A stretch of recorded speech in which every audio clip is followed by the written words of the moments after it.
A state of emergency has been declared in Trinidad and Tobago. Government maintains that this was the best course due to the significant increase in violent crimes, particularly those involving the use of high-powered illegal firearms. Jason John has the details. President of Trinidad and Tobago, Christine Kangaloo, on the advice of the Prime Minister, Dr. Keith Rowley, declared a state of emergency on December 30th. During a press conference following the announcement, Acting Attorney General, Senior Counsel Stuart Young, outlined the seriousness of the decision made under Section 8 of the Constitution. He said it resulted from intelligence provided by the Trinidad and Tobago Police Service pertaining to activities by criminal gangs, including reprisal killings.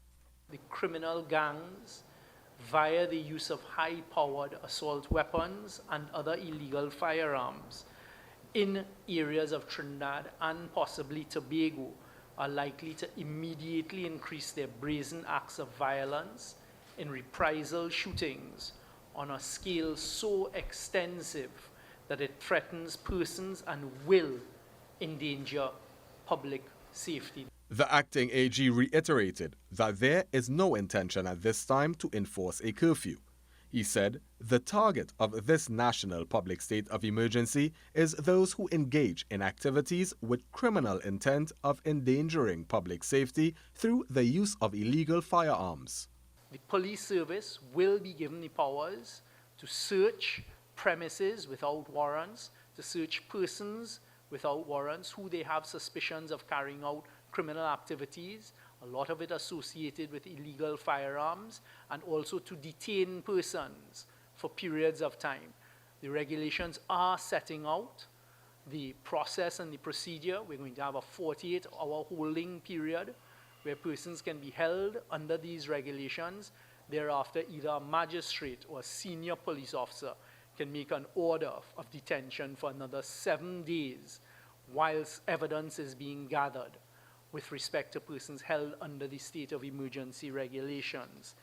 Giving probable cause statistics from the TTPS, Minister of National Security Fitzgerald Hinds indicated as of December 26th, there were 551 incidents of murder with 614 victims. He further explained that 93 of them were incidents with more than one victim. There were 33 double homicides, 8 triple homicides, 4 quadruple homicides, and 1 quintuple homicide, all of which contributed to the declaration of the public emergency. It will give the police service, supported by the defense force, the leverage to fight back against these trends on your behalf, the law-abiding citizens of Trinidad and Tobago. The way the regulations are going to be structured, as you would have heard Minister Young elucidate, are intended to deal specifically with the lawless and the lawbreakers. Members of the public are being urged to rely on 3 main sources of information to decrease the possibility of misinformation: the Office of the Prime Minister Communications, the Ministry of National Security, and the Office of the Attorney General. Jason John, TTT News. The Tobago House of Assembly has described the proclamation of a state of emergency as a knee-jerk reaction. Following the announcement on Monday, Chief Secretary Farley Augustine held a press conference. Here's more.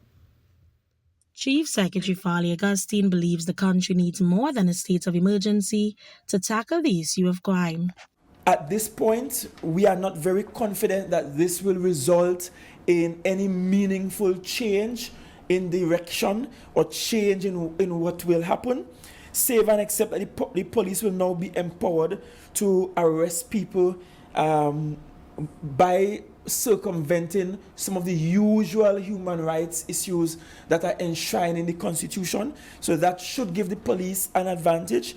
Mr. Augustine highlighted this year, 2024, Tobago recorded the highest murder rate and questioned the timing of government's decision to call a state of emergency. We trust and we hope that the security services will not, during this period, abuse their powers or abuse the authority, now conferred upon them, and with the suspension of the constitutional rights of citizens of Trinidad and Tobago.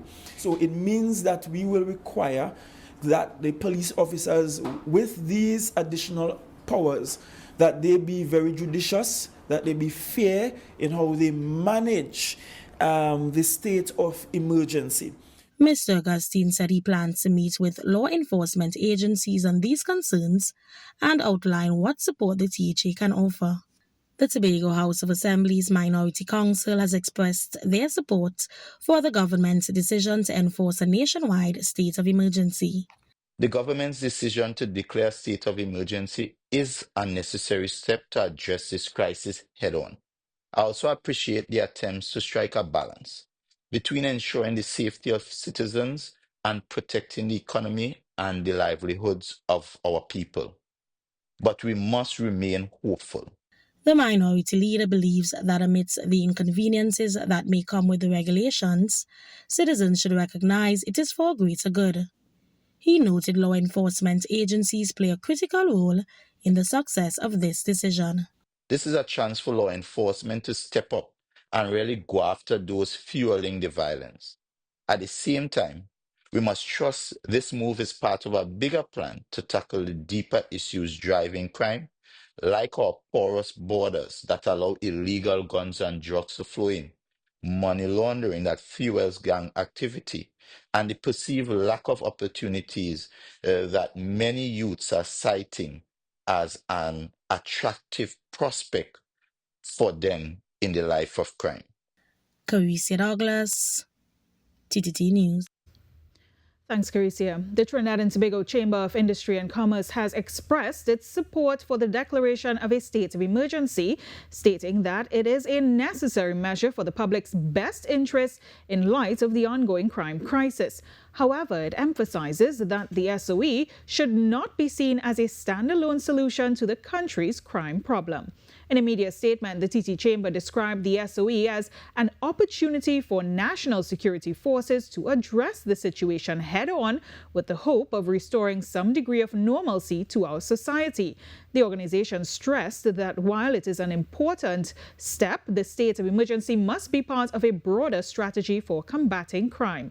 The TT Chamber reiterated its commitment to support national efforts to tackle the crime issue and called on all stakeholders to collaborate towards creating a safer country. Also, the Trinidad and Tobago Coalition of Services Industries, the TTCSI, is encouraged by government's assurance that the implementation of a state of emergency will not disrupt economic activities.